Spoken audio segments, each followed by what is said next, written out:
नरसी नहाय गंगूबाई नाथ।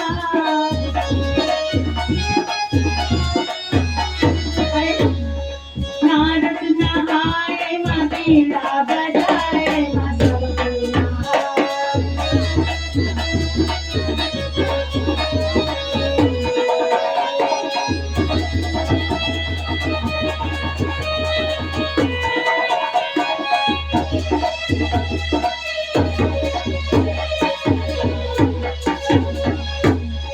नारद नहाय माँ बीड़ा बजाए माँ सबको नहाय।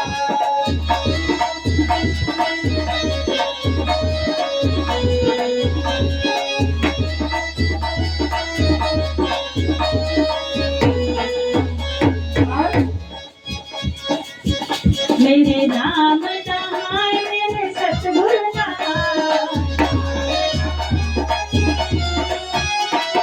नाम नहाय मेरे सतगुरु नहाय।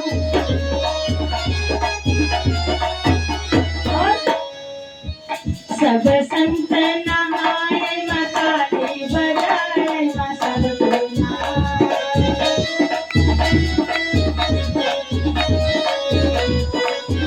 सब संत नहाय माँ ताली बजाए माँ सबको नहाय।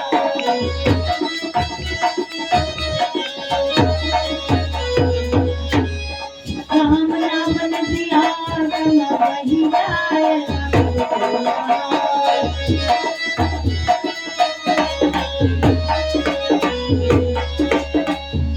बोलिए भक्त और भगवान की, बोले श्री रामचंद्र भगवान की।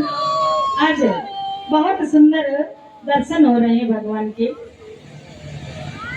ब्रह्म रूप के दर्शन हो रहे हैं। चौपाई बता रही है कि इस चौपाई को आप, गोस्वामी बाबा ने जो लिखा है, सारा भ्रम दूर हो जाएगा।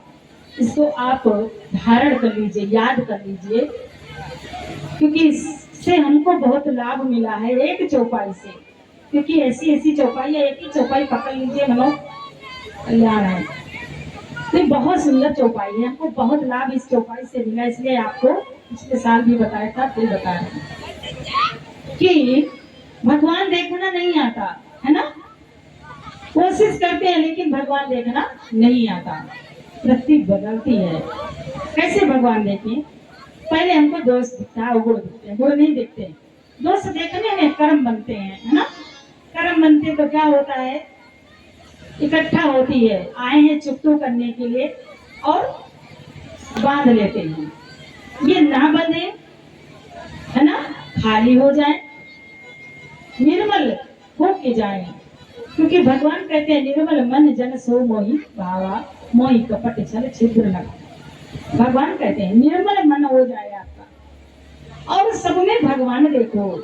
यही भगवान की मूर्तियां हैं, इन्हीं में दर्शन करो, है ना। तो चौपाई क्या कहती है कि इंद्रिय द्वार जरो खाना, सुता बैठे करी करताना।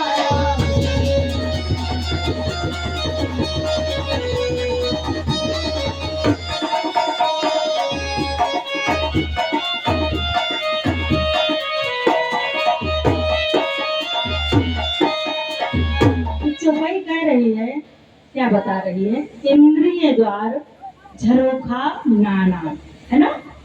और सुर कहाँ बैठे करी करी थाना। थाना तो आपने सबने देखा है ना। हर थाने पे चौकीदार रहता है ना। हर बड़े ऑफिस के सामने चौकीदार बैठता है, बैठता नहीं बैठता। तो ये बाहर की बात नहीं, इसी को बता रहे हैं गोस्वामी तुलसी बाबा। इंद्रिय द्वार, ये इंद्रिया हमारी है, आंखें, कान, नाक, मुख, है ना, हाथ, हस्त, पाद, उपस्थ, ऐसे करके हमारी 10 इंद्रियां है ना। इन इंद्रियों के द्वार पे देवता बैठे हुए हैं। आप देवता को बाहर देखते हो, है ना, बाहर देखते हो, भगवान को बाहर देखते हो। ये चौपाई कर रही, बाहर न देखो, तुम किसी को बाहर न देखो, सब तो तुम्हारे भीतर है, सब तुम्हारे भीतर है। कैसे? आप अपने को न देख पाओ, सामने देखो तो उसकी कोई कुछ न देखो, आंखें देखो तो उसमें देखो सूर्य भगवान का प्रकाश है।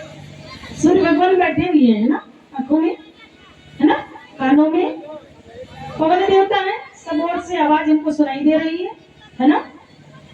श्वास में वायु देवता है, नाक पे अश्विनी कुमार बैठे हुए हैं जो देवताओं के बैठते हैं। डॉक्टर होते हैं ना, एक संसारिक डॉक्टर है, सभी जानते हो। और जो देवताओं के बैठते हैं वो कौन है? दो अश्विनी कुमार। ये दोनों नाकों से पता चलता है बस खुशबू आ रही कि बदबू आ रही, पता चलता है कि नहीं पता चलता है ना। नाक बता रही है खुशबू आ रही कि बदबू आ रही, है ना। तो यहाँ पे अश्विनी कुमार बैठे हुए हैं जो देवताओं के बैठते हैं, डॉक्टर हैं। और मुख में सभी जानते हो कि जिब्या में सरस्वती है ना। कंठ की नली में नलकुबरी है, माँ आदिशक्ति, है ना। और चित्र घंटा गले में बैठी है, मस्तक में भगवान भोलेनाथ बैठे हैं, है ना। ऐसे करके इस शरीर में ही सब देवता बैठे हुए हैं। यही बात गोस्वामी तुलसी बाबा इस इंद्रिय के द्वारा बताता है कि इसको समझो, इन इंद्रियों को समझो, इनके आपके भीतर ही सब देवता बैठे हुए हैं। क्योंकि इससे पहले भी हमने बताया है कि भगवान जब इस मूर्ति को बना रहे थे, मिट्टी से बार बार बना रहे थे, तो तुम्हें बार बार टूट जा रहा था, ये रुक नहीं रहा था।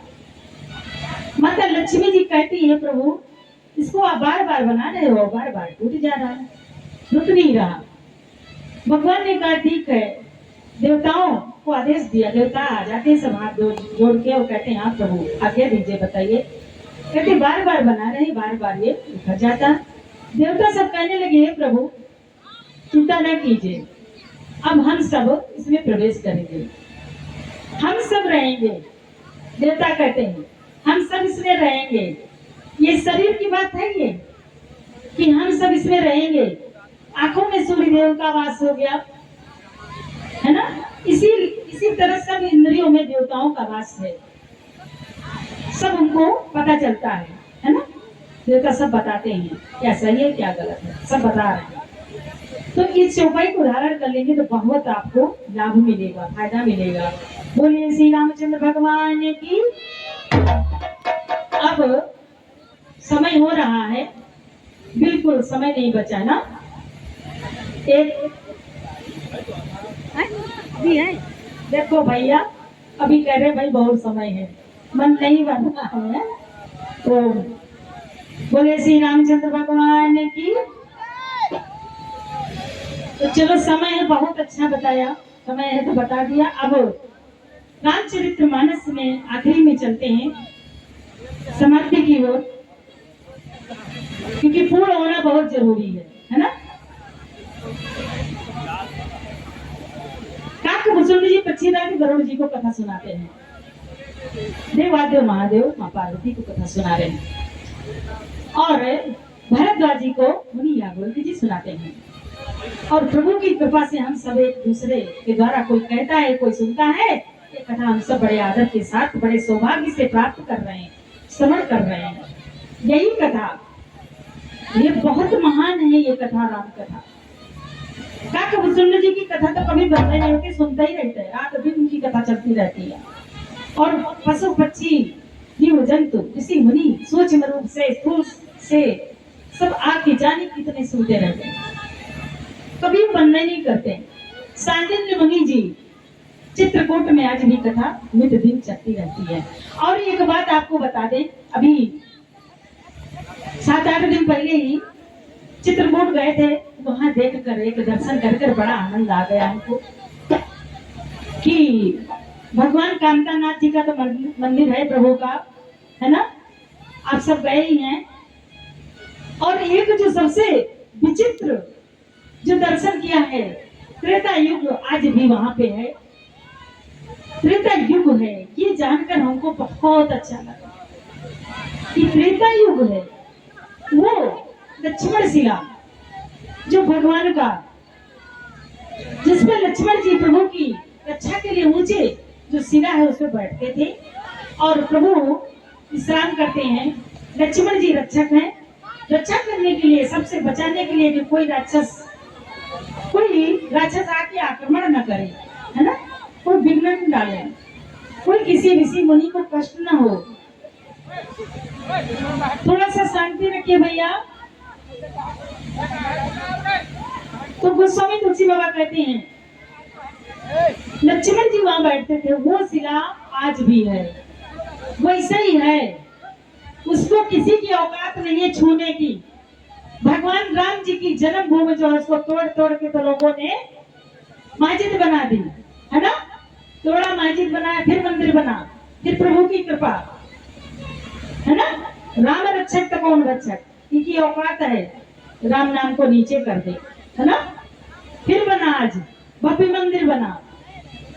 अब अयोध्या में मंदिर बन गया और वहां मथुरा की बारी है, वहां गुम्बज बना हुआ है, भगवान की जहाँ जन्मभूमि है वहां गुम्बज बना हुआ है।